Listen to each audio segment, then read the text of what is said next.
Effectivement. Voilà, donc bonjour. Ça fait grand plaisir de partager avec toi, docteur, le sujet de VIH et de la peau. Surtout en 2020, on va essayer d'entamer ce sujet en tant que dermatologue d'abord et puis vénérologue aussi. D'entamer ce sujet, je vais faire un aperçu épidémiologique parce que c'était la journée internationale de lutte contre le sida il y a une semaine presque.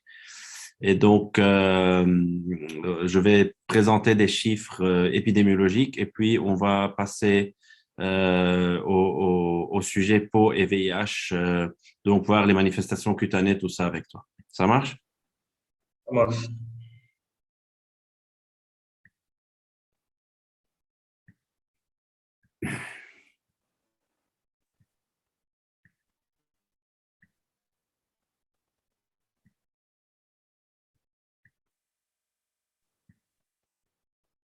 Alors, c'est visible ça? Oui, ok, ça marche.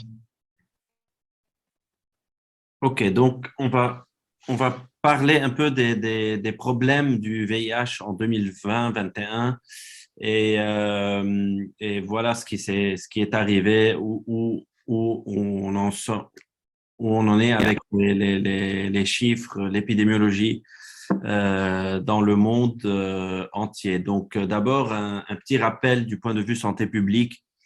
Le b.a.-ba de la réponse contre le VIH, c'est de identifier la population qu'on appelle population clé, c'est-à-dire la population qu'on aimerait bien adresser quand on fait des activités contre le VIH. Donc ça c'est un indicateur qui nous est procuré ou donné par les programmes généralement. Donc les programmes nationaux de VIH, ils ont toutes les données de l'épidémiologie du virus et voilà, ils vont identifier généralement les populations cibles, les populations clés. Et puis, on va essayer, dans la mesure du possible, d'arriver à cette population clé ou à ces populations cibles. On a là beaucoup de problèmes, par exemple, dans des régions comme le Moyen-Orient et la Nord-Afrique. Tu m'entends? J'entends, oui. Oui, donc dans la MENA region, Middle East and North Africa, les populations clés ou cibles sont des populations qui soit utilisent la drogue par voie intraveineuse, soit font des pratiques sexuelles homosexuelles, soit c'est des gens qui font le sexe commercial. Donc, c'est des gens c'est des communautés qui sont stigmatisées et qui sont parfois, dans la plupart des cas, criminalisés. Et donc, le fait d'arriver à ces populations clés est difficile. Donc, à chaque étape, on a des challenges, on a des problèmes, on a des effets qui nous préviennent d'arriver à notre but. Puis, on va tester ces populations cibles ou clés. On aura le résultat du test soit positif, soit négatif. Si le test est négatif, on va offrir à ces gens, on ne va pas les laisser comme ça parce qu'on va leur offrir une prévention qu'on appelle combinée.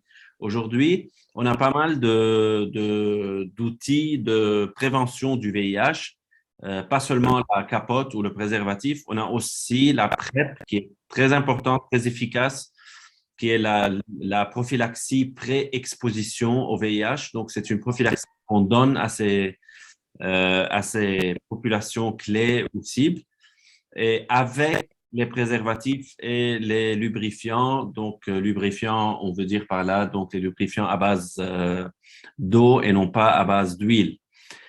Pour les populations qui utilisent les aiguilles, donc entre elles, donc on va proposer de nouvelles aiguilles, hein, je veux dire par là des aiguilles propres, stériles, ou bien des ou bien d'autres options contextuelles. Dans des pays nordiques, on va proposer par exemple des changements comportementaux.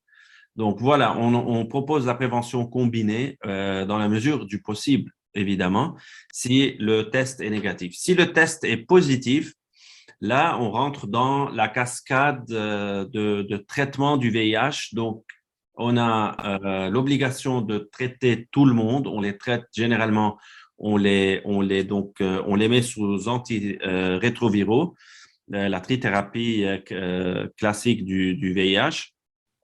Et donc, il faut assurer programmatiquement que 90% des gens qui ont le diagnostic du VIH, qui savent qu'ils sont séropositifs pour le VIH, qu'ils soient sous traitement, qu'ils soient toujours sous traitement. Donc, c'est pas qu'on leur donne le traitement et puis non, on les suit pour être sûr que après 3 mois, 6 mois, 9 mois, 12 mois, 2 ans, 4 ans, ils sont toujours sous traitement.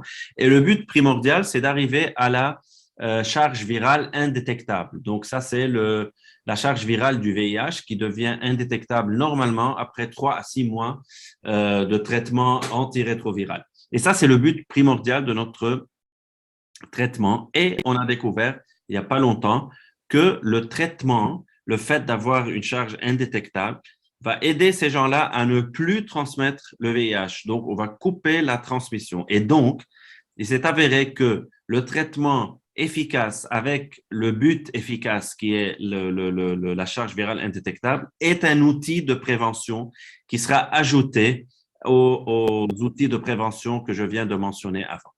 Et ça, c'est la cascade de traitement ou de care pour les gens qui sont vivants avec le VIH. Bien sûr, il faut toujours engager les communautés. On ne peut pas nous adresser à des communautés homosexuelles ou transgenres ou qui utilisent la drogue par voie intraveineuse sans avoir avec nous des gens de la communauté parce que tout simplement, ils ont le même langage, ils ont d'abord le même langage et en plus, ils ont aussi le savoir de comment traduire les choses scientifiques en choses pratiques vers ces communautés. Donc, et en plus, il y a aussi le trust, la confiance que nous, on va avoir et que les gens vont avoir en nous quand on a des gens de la communauté cible qui participent à ces activités. En plus, il faut avoir donc les lois qui ne favorisent pas donc des communautés ou défavorisent des communautés, des lois discriminantes et stigmatisantes. Et ça, c'est un grand problème dans le monde. Mais de moins en moins dans le monde maintenant, il y a des régions bien spécifiques qui ont ces problèmes. Et le Moyen-Orient est l'une de ces régions qui a ces problèmes. On ne peut pas aborder les sujets de VIH et les sujets des pratiques sexuelles et de drogue de façon libérale dans toutes les régions du Moyen-Orient. Donc, en bref, ça, c'est la cascade de prévention et de traitement pour le VIH. On va maintenant aborder les statistiques mondiales et régionales pour 2020. Ça fait que en 2022, on va récolter les données de 2021. Donc, il y a toujours un délai d'1 an. En décembre 2021, on a les données de 2020 et avant. Donc, on va commencer par les statistiques mondiales. Dans le monde, en 2020, il y avait 37,7 millions de personnes qui vivent avec le VIH. Dans pas mal de régions, ce sont des estimations. Ce ne sont pas toujours des gens qui savent ce diagnostic et qui ont le diagnostic de VIH. 36 millions adultes, hommes, femmes, presque même fréquence, pas de différence. 1,7 million d'enfants de moins de 15 ans. Si on regarde la carte épidémiologique du VIH à travers les régions de l'OMS, donc on va trouver qu'il y a des régions qui sont plus atteintes que d'autres. On sait bien que l'Afrique du Sud est notamment celle qui est le plus touchée par le VIH. Et pour vous montrer à quel point les épidémies de VIH sont différentes, il y a par exemple en Europe une épidémie qui est surtout concentrée dans les populations cibles et clés. On voit très peu de VIH qui touche les femmes, par exemple, parce que c'est surtout les hommes qui font les relations sexuelles avec les hommes. Ce sont les injecteurs de drogue, hommes ou femmes, mais bon, c'est la majorité, c'est des hommes. Et voilà, au Moyen-Orient et en Afrique du Nord, c'est aussi un peu la même chose.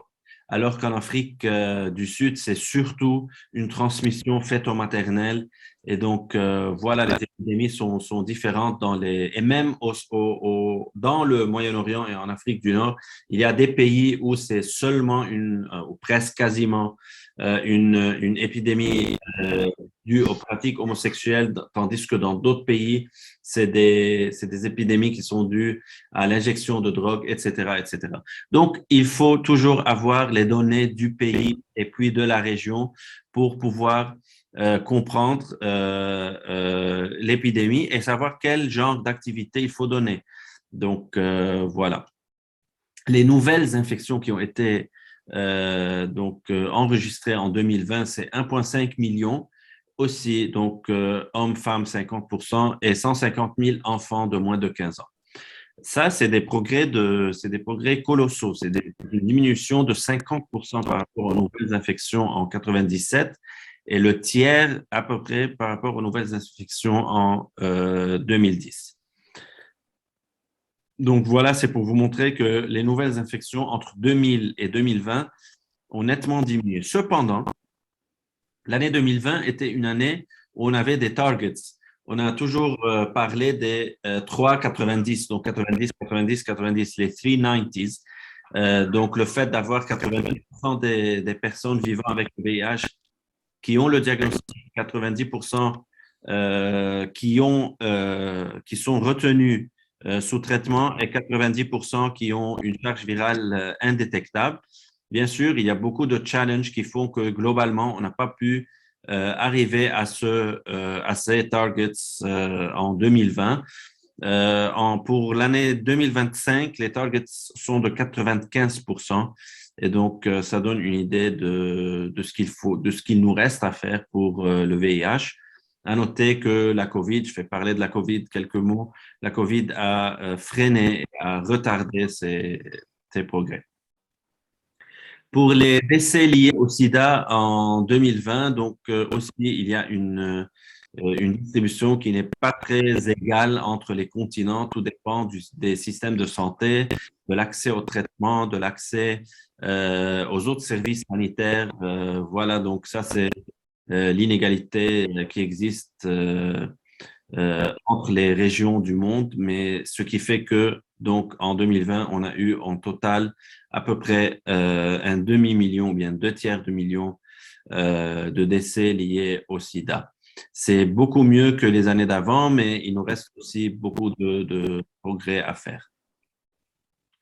La rétention sous traitement, donc 73% des personnes qui vivaient avec le VIH en 2020 suivaient un traitement antirétroviral.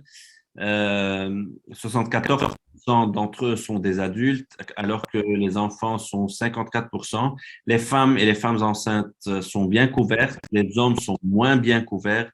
Et donc, il y a pas mal de recommandations maintenant qu'il faut faire beaucoup plus d'efforts et d'activités pour retenir les hommes sous traitement. L'impact de COVID, vous comprenez bien que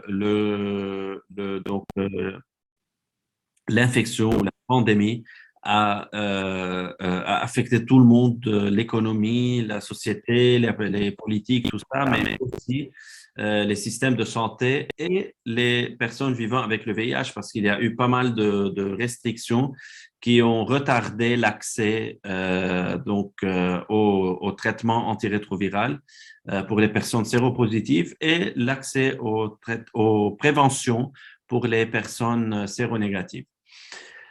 En plus, à la mi-2021, la plupart des personnes qui vivaient avec le VIH n'ont pas pu avoir accès au vaccin COVID, surtout en Afrique, d'après plusieurs rapports du Fonds mondial de lutte contre le sida, tuberculose et malaria.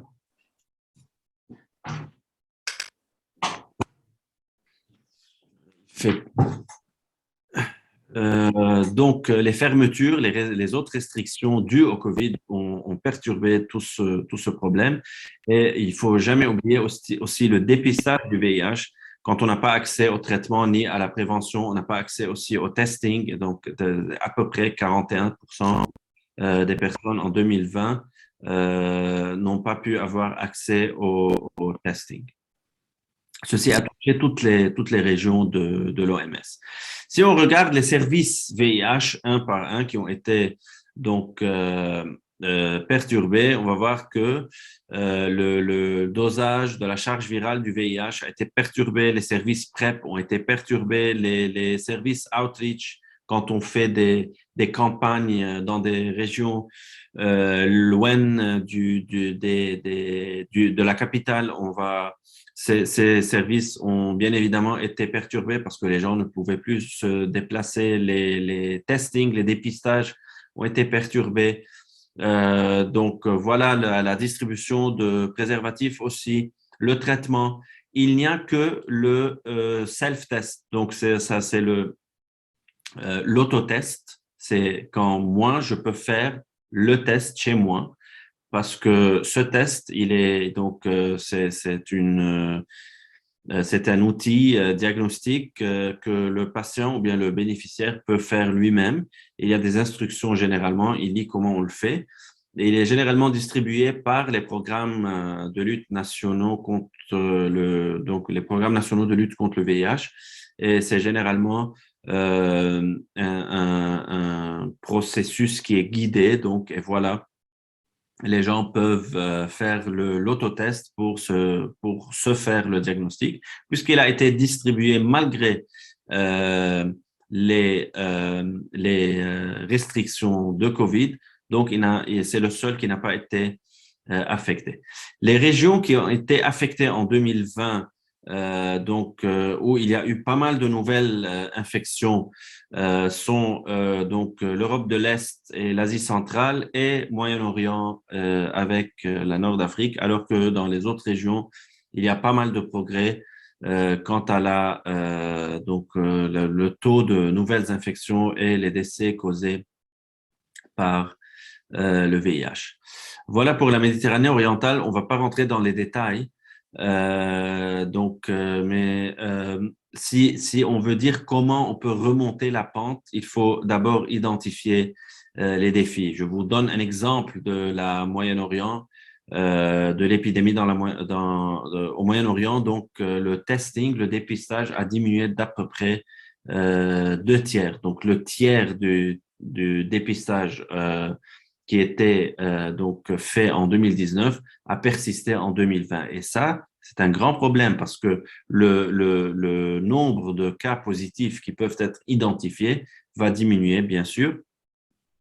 Et en plus, les personnes vivantes avec le VIH qui sont retenues sous traitement vont diminuer. Les personnes qui vont atteindre la charge virale indétectable aussi vont diminuer. Et donc, voilà, ce sont les trois buts qu'on appelle les 3,90 qui vont être assez diminués à cause de tous les problèmes qu'on a parlé et d'autres problèmes aussi. Il faut toujours rappeler qu'il n'y a pas que la COVID et VIH, il y a aussi tous les systèmes de santé qui ont été négativement impactés. Il y a l'instabilité politique et les interventions militaires dans cette région du monde. Il y a des crises économiques dans la majorité de ces pays. Il y a des changements socio-démographiques, pas mal de réfugiés, de déplacés, de migrants, donc ce qui fait encore un problème plus lourd pour les systèmes de santé. Et bien sûr, les conséquences de tous ces défis sur la santé mentale des personnes vivant avec le VIH, des personnes ne vivant pas avec le VIH, des personnes même qui ne sont pas dans les populations cibles ou clés. Donc, pour reprendre la voie, il faut faire le test. Il faut toujours demander aux gens de faire le test. Et le test, on le fait soit le test rapide, la TROD, ou bien l'autotest, le self-test, qui est distribué par les programmes. Sinon, si on veut disséminer un seul message pour la VIH, faire le test. Et puis, on continue parce qu'il y a une cascade, donc ça devient plus facile. Voilà, ça c'est la campagne de l'OMS et de l'ONU-SIDA pour la région du Moyen-Orient et de Nord-Afrique. Donc, ils ont proclamé le mois de décembre un mois de dépistage. Bien sûr, le mois va être une année jusqu'à décembre 2022. Et voilà, sur ça, je termine. Je n'ai plus rien à ajouter sur l'épidémiologie.